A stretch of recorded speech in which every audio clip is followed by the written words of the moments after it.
जय श्री राम दोस्तों, स्वागत है आप सभी का सनातन धर्म यात्रा में। दोस्तों, पिछले वीडियो में आपने श्रीमद् भगवद गीता के 18वें अध्याय के 56 श्लोकों को सुना और समझा।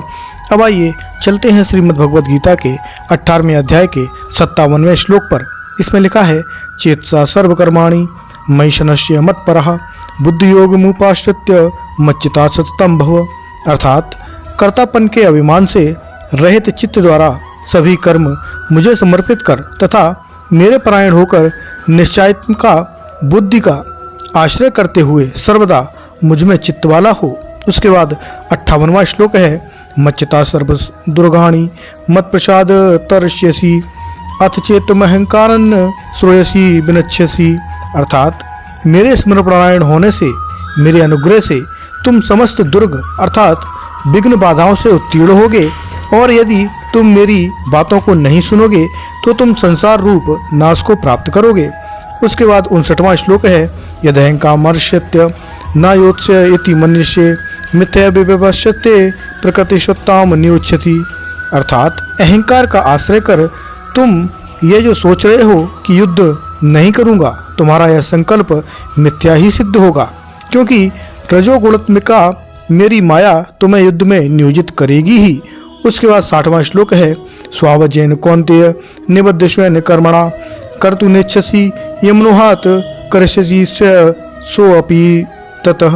अर्थात हे कौन्तेय, मोहवश अभी तुम जिस कार्य को नहीं करना चाहते हो, स्वभावजात स्वकर्म द्वारा नियंत्रित होकर अवश्य ही उसे करने के लिए प्रवृत्त होगे।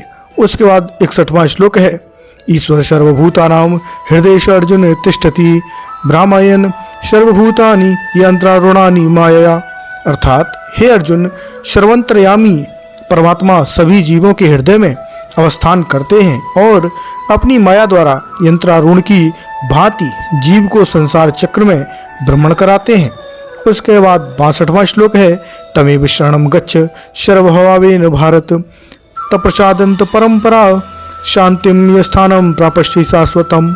अर्थात हे भारत, सभी प्रकार से उन ईश्वर के शरण में जाओ, उनकी कृपा से परम शांति और नित्यधान प्राप्त करोगे। उसके बाद 63वां श्लोक है, इति ते ज्ञानमाख्यातं गुह्यादोर गुहंतरम मया विमृतस्य दर्शेण यथेच्छसि तथा कुरु। अर्थात इस प्रकार मेरे द्वारा तुम्हें गुहंतर ज्ञान कहा गया, इस गुहंतर ज्ञान की भली भांति आलोचना कर तुम्हारी जैसी इच्छा हो वैसा करो। उसके बाद 64वां श्लोक है, सर्वगुह्यतम भूया शृणु मे परम वचः इष्टोऽसि मे दृढ़मिति ततो वक्ष्यामि ते हितम्।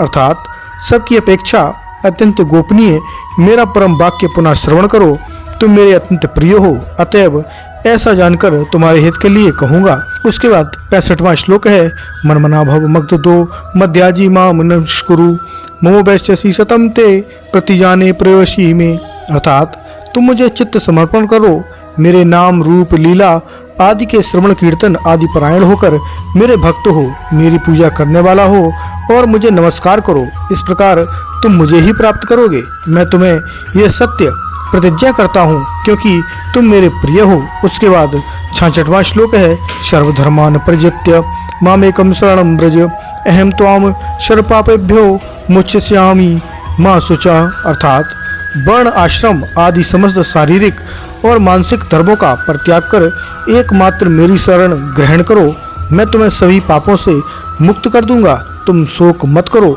उसके बाद 67वां श्लोक है, इदंते नात्पस्काय ना भक्ताय कदाचन ना चाश्रुरूपे वाच्यम ना चा मा यो अभ्यसूयति।